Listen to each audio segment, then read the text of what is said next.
বলি যে একজন প্রবাসীকে যে মেয়েটা বিয়ে করছে এই মেয়েটার জীবন অর্ধেক ব্যর্থ। কেন? সে 10 ইয়ার্স 15 ইয়ার্স হাজব্যান্ড ছাড়া সে কদিন পেয়ে 10 বছর বিয়ে করার পরে সে 3 মাস করে পেয়ে সে 9 মাস পেয়েছে বা 1 বছর পেয়েছে, বাকি 9 বছর কিন্তু হাজব্যান্ড ছাড়া। তাহলে সে তার বিয়ে করে লাভটা কি? ও তো স্বামী। যেমন এবং এমন এমন বিষয় আছে, আমাদের একজন একটা ঘটনা বলি, আমি একটু সময় বেশি নিচ্ছি।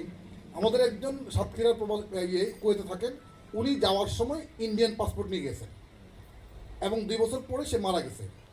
তো মারা যাওয়ার কারণে যে লাস্ট বাংলাদেশে আনা যাচ্ছে না, কারণ যেহেতু সে ইন্ডিয়ান নাগরিক, ইন্ডিয়ান পাসপোর্ট নিয়ে সে গিয়েছে। তো তার যে ওয়াইফ মিসেস সে আসলো এবং এসে সে কান্নাকাটি করে বললো যে স্যার আমি বিয়ে হওয়ার পরে তার 3 মাস আমার সাথে ছিল, এই 3 মাস তাকে ভালো করে দেখতেও পারিনি, খুব ব্যস্ত ছিল, কিন্তু আমি তার লাস্ট একদম শেষ মুহূর্তে আমি তার লাস্টটা আমি একটু ছুঁয়ে দেখতে চাই। এই যে তার আবেগঘন কথা আমার মনে এখনো বাজে।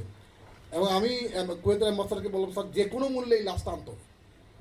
আমি বললো এটা তো কোনো সম্ভব না, কারণ হচ্ছে যে তার এই ইন্টারিম মিনিস্ট্রি থেকে লেবার মিনিস্ট্রি থেকে তার সমস্ত কিছু চেঞ্জ করতে হবে, তার পাসপোর্ট, তার এখানকার যে ওয়ার্ক পারমিট যা যা আছে এভরিথিং। এবং 3 দিন পরে জানালো যে কোনোভাবেই সম্ভব না। তারপরে সেই মেয়েটা আমার অ্যাম্বাসাডারকে ফোন করলো, আমার মিনিস্টার লেবারকে ফোন করলো, এবং তার কথাই কিন্তু তারাও খুব হয়েছে, কী বলে, বিমোহিত হয়েছে। তারপরে যেটা করছে সেখানে ইন্ডিয়ান যে অ্যাম্বাসাডার তার সাথে কথা বলছে যে লাস্টটা আপনারা রিসিভ করবেন, কিন্তু লাস্ট যাবে ঢাকায়, রিসিভ হবে কিন্তু ইন্ডিয়ান হিসাবে, যেহেতু তার সমস্ত পাসপোর্ট ইন্ডিয়ান, কিন্তু লাশ আসবে ঢাকায়, এবং তারা সেটা রাজি হয়েছে। আর আমাকে বললো যে ঢাকায় যেহেতু ইন্ডিয়ান নাগরিকের লাশ ঢাকায় আসবে, তো ইমিগ্রেশন ক্লিয়ার করে দায়িত্ব তোমার।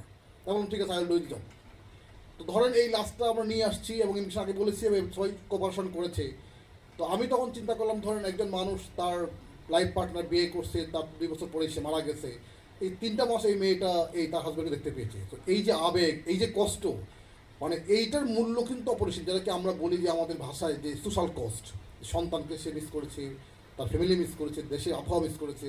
তো এই স্যাক্রিফাইস করে যারা প্রবাসে থাকেন, আমি সত্যিই তাদেরকে স্যালুট করি, কারণ বিকজ এই দেশের ইকোনমির মেইন পিলার হচ্ছেন আপনারা। বিদেশ থেকে প্রিয়জনকে উপহার পাঠান প্রবাসী শপের মাধ্যমে। যোগাযোগ করুন স্ক্রিনে দেওয়া নম্বরে।